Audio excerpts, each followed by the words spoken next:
Salam dostlar, günləriniz xoş geçsin. Deməli dostlar, mənim yadıma bir neçə əlaqəli məqam düşür. Yadıma gəlir ki, deməli mən oxuyardım 5-6-cı siniflərdə təqribən. Ya bəlkə 4-5-6 bu siniflərdə. Atam bizi məktəbdən götürmüşdü, evə gedirdik. Və bax belə payız vaxtları idi.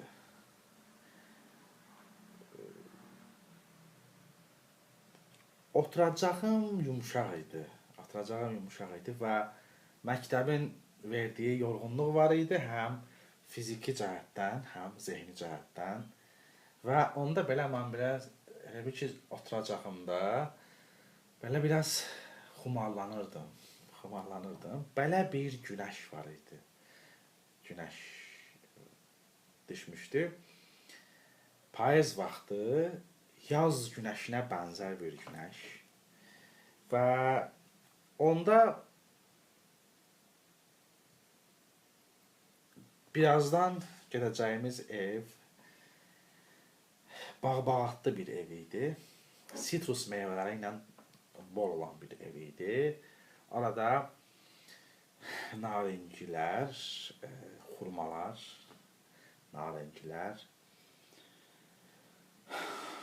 portağallar, feyxualar, kivilər var idi.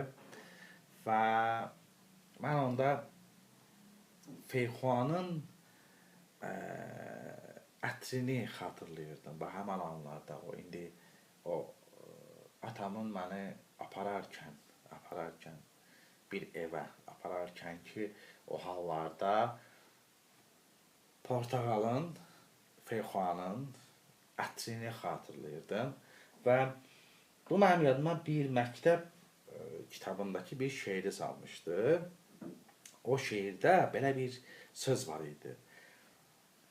Elə payızın elə günləri olur ki, sənə yazı xatırladır. O anda bütün bax bu assosiasiyalar bir harmoniya yaratmışdılar.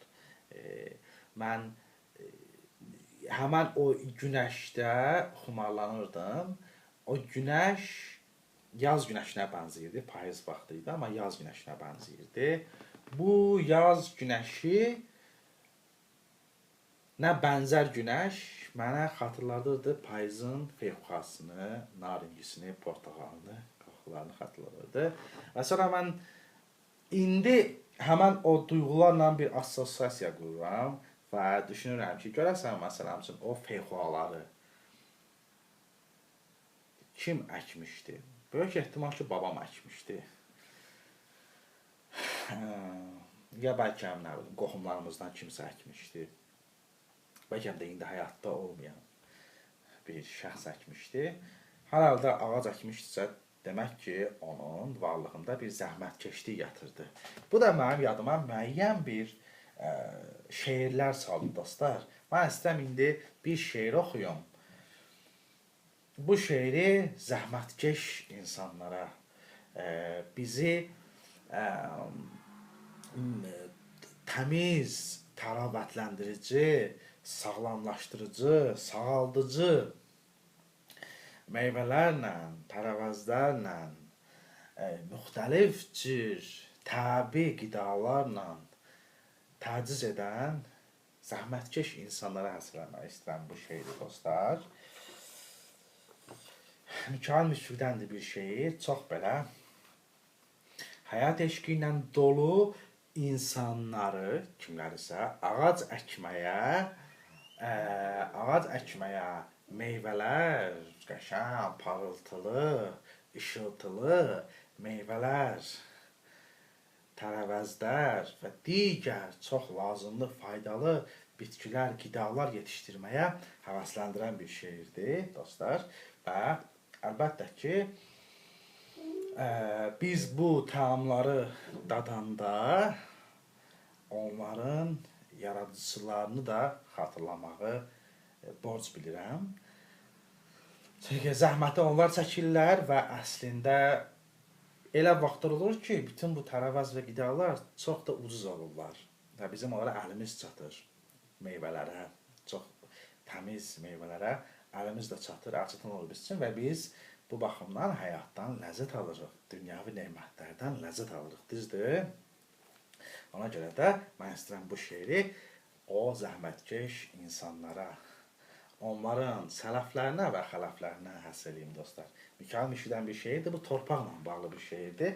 Çünki bütün bunları torpaq ana, düzdür, əsas etibarilə bizim üçün yaradır, bizi bütün bu qidalarla təchiz edir dostlar. Bu qəşəng bir şeirdir, həyat dolu, həyat eşqi dolu və zəhmət dolu bir şeirdir. Hər şeyin anası, qaynağı sənsən, sənin varlığına ölüm itim yox. Sən bütün-bütünə ruhsan, bədənsən, gözəl torpaq, sənə çox borcluyam, çox.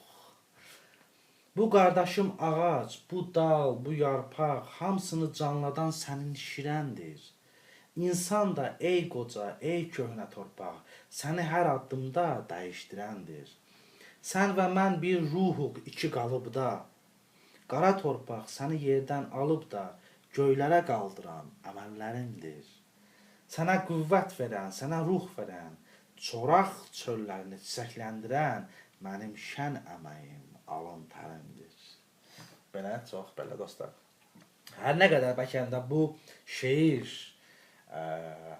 bir bəlkə müəyyən dərəcədə bəlli bir rejimin, ictimai-siyasi rejimin təsiri ilə ərsəyə gəlsə də, amma görün, istedad necə parıldayır. Hətta hər hansı bir təzyiq vasitəsilə əmələ gələn bir kiçik bir sənət əsərində belə görün, istedad necə çağlayır. Və əslində o istedad bəs eləyir ki, şeir bütün təzyiq aparatlarından, bütün o qəliblərdən sıyrılıb çıxsın və istənilən halda bir sənət əsəri kimi özünü təsdiqləsin dostlar. Belə bir şeir oxumaq istədim. Bu torpağın, ana torpağın şəninə deyilmiş sözdür, bir tərənnümdür. Fəqət əlbəttə ana torpağı insan əməyi ilə, insan əlləri ilə, insan varlığı ilə qovuşanda daha zəngin xariqələr əlavə olaraq yarada bilir. Belə dostlar, bunu oxumaq istədim siz üçün. Və bu mövzumuz daha ziyadə insanın əməyi ilə bağlı idi. Bəlkə başqa bir şeydir, bir neçə nəsil çəkəcəyi yeri gəlmişkən dostlar. Nə var, qarşımıza görə nə çıxır? Qısaca olaraq siz üçün. Məhsədi xanımdan oxuyaq mı dostlar? Məhsədi xanımdan.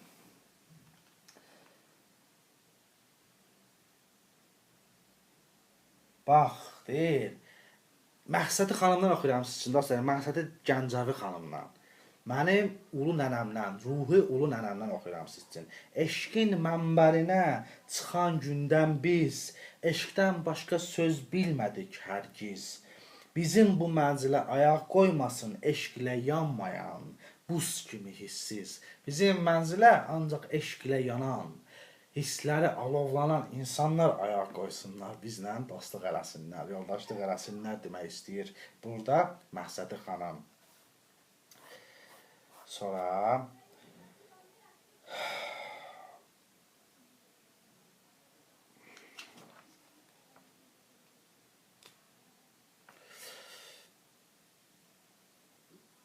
başqa mədəndəndir eşqin gövhəri, seçmişlər aşiqlər bir özgə yeri. Eşqdəni yeyən quşun yuvası bir yerdir ki, bu iki dünyadan qeyri. Yəni, bizə nə demək istəyir? Deyir ki, eşqin gövhəri başqa mədəndadır. Oranı aşiqlər özləri üçün seçiblər. Yəni, o dünya, eşq dünyası bu iki dünyadan qeyridir. Yəni, bu dünyalıqda nə o biri dünyalıqdır, başqa bir aləmdir. Deyir, o eşqdəni yeyən quş var, onun yuvası elə yerdir ki, bu iki dünyadan da uzaqlardadır, onun fövqündədir, onun çərçivələrindən qıraqdadır. Ona görə ora girərsənsə, eşq dünyasına girərsənsə, müxtəlif sıxıcı dünyaların boyunduruğundan qurtularsan. bir müddətdə heç olmasa rahat nəfəs alarsan. Necə də dostlar?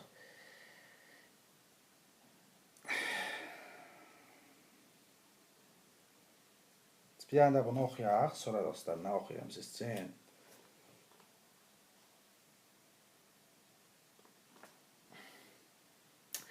Sənə can verirəm gül dodağımdan. Bunu Məhsəti xanım deyir. Qara zülflərindən, şux yanağımdan. Yəni ki, deyir ki, mənim bu dodağım var, bu dodağım. Məhsəti xanım deyir bunu.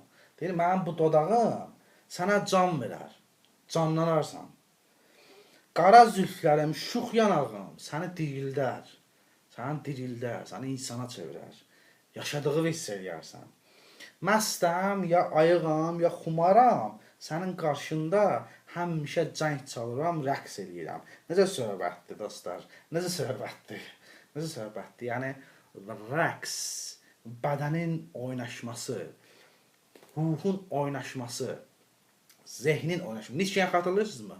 Düşüncənin oynaşması, zehnin oynaşması, bədənin oynaşması, xəttin oynaşması, nə bileyim, duyğuların oynaşması, hər şeylə rəqs söhbətini yada salır. Bu Məhsəti xanımın bu ləzzətli söhbəti, Nietzsche'ni yada salır dostlar. Bu qədər hələlik dostlar. Bir hava gəlmişdi mənə, əhval gəlmişdi. Özümü xeyli yaxşı hiss eləyirdim. İstədim ki, bu yaxşılığı sizə də ötürəm. Belə bir həm günəş çıxıb payız vaxtında, həm bu günəş mənim yadıma çoxlu xatirələr saldı. Onları da bölüşmək istədim. Onunla bağlı əlaqəli assosiasiyalı başqa məqalələri da saldı. Bu da mənə poeziya aləminə gətirdi. Belə bir bütövlük, bu yerdə yaranmış duyğu, düşüncə bütövlüyü harmoniyasından çıxış edərək bu əhvalımı sizə ötürmək istədim. Hələlik dostlar, özünüzdən müğayət olun.